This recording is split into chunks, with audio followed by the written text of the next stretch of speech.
দুপুরবেলায় যে দলটির নেতারা জাতিসংঘের মহাসচিবের সাথে সাক্ষাৎ করবেন তার আগের দিন ইউটিউবে বলা হচ্ছে যে সকালবেলা এই অফিসটা গুড়িয়ে দেন। জাতীয় পার্টির অফিসে যেটা হয়েছে এটা কোনোভাবেই সমর্থনযোগ্য না। এর আগেও এই ধরনের চেষ্টাগুলো হয়েছে। কারা করছে?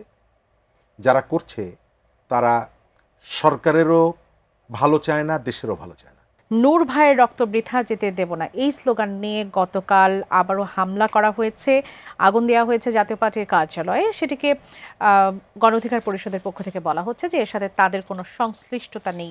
একই ঘটনার পুনরাবৃত্তি ঘটছে এবং সেটিকে আবার মব না বলার জন্য বলছেন উপদেষ্টা আসিফ। তিনি বলছেন যে জাতীয় পার্টির ঘটনাকে মবের সাথে না মেলাতে। এটাকে আসলে আমরা কি বলবো? আমাদের সমাজটা, আমাদের দেশটা ক্রমশই যে চিন্তার জায়গায় এক ভয়াবহ প্রতিশোধ স্পৃহা ক্রমশই বিস্তৃত হচ্ছে, এই রাজনৈতিক এবং সামাজিক জীবনে ঘটে যাওয়া ঘটনাগুলো থেকে আমরা দেখতে পাচ্ছি।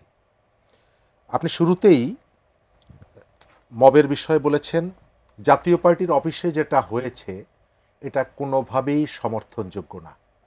একটা দেশের সরকার যদি থাকে, আপনার খেয়াল আছে এর আগেও এই ধরনের চেষ্টাগুলো হয়েছে। কারা করছে? যারা করছে তারা সরকারেরও ভালো চায় না, দেশেরও ভালো চায় না। কয়েক মাস আগে জাতিসংঘের মহাসচিব এসেছিলেন বাংলাদেশে এবং তিনি রাজনৈতিক দলগুলোর সঙ্গে কথা বলেছিলেন।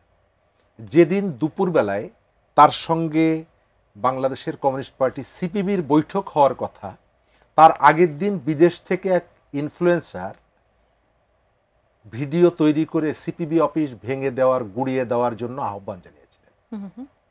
আপনি পরিষ্কার বুঝতে পারবেন দুপুরবেলায় যে দলটির নেতারা জাতিসংঘের মহাসচিবের সাথে সাক্ষাৎ করবেন তার আগের দিন ইউটিউবে বলা হচ্ছে যে সকালবেলা এই অফিসটা গুড়িয়ে দেন। নিশ্চয়ই এই কাজটি যদি করা হতো, যে নেতারা জাতিসংঘের মহাসচিবের সাথে সাক্ষাৎ করবেন তারা অবশ্যই এই বিষয়টি তুলে ধরতেন এবং এর ভেতর থেকে দেশের ভাবমূর্তি বা সরকারের ভাবমূর্তি কোথায় যেত এটা আমরা জানি।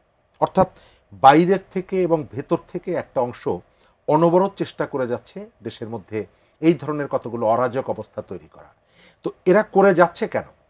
করে যাচ্ছে এই কারণে সরকারের নির্লিপ্ততা, সরকারের উদাসীনতা এবং সিদ্ধান্ত গ্রহণে সরকারের এক এক জায়গায় এক এক ধরনের নীতির কারণে এই ঘটনা ঘটছে।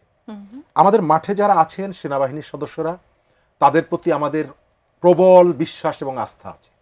আপনার নিশ্চয়ই মনে থাকার কথা, গত বছর যেদিন তাদেরকে ম্যাজিস্ট্রেসি পাওয়ার দেওয়া হলো, ওই দিন আমার মনে আছে সোশ্যাল মিডিয়ায় ব্যাপক উচ্ছ্বাস, মানুষের মধ্যে বিশ্বাস তৈরি হলো যে আমাদের সেনাবাহিনী পৃথিবীর বিভিন্ন জায়গায় শান্তি প্রতিষ্ঠার ক্ষেত্রে যে ভূমিকাটা রাখে, নিজ দেশে তারা আরও সক্রিয় হয়ে এই জায়গাটায় আমাদেরকে একটা স্বস্তিদায়ক একটা এনভায়রনমেন্ট তারা উপহার দেবে। কিন্তু এক বছর পর আমাদের সেই প্রত্যাশাটা দুর্ভাগ্যজনক হলেও পূরণ হয়নি।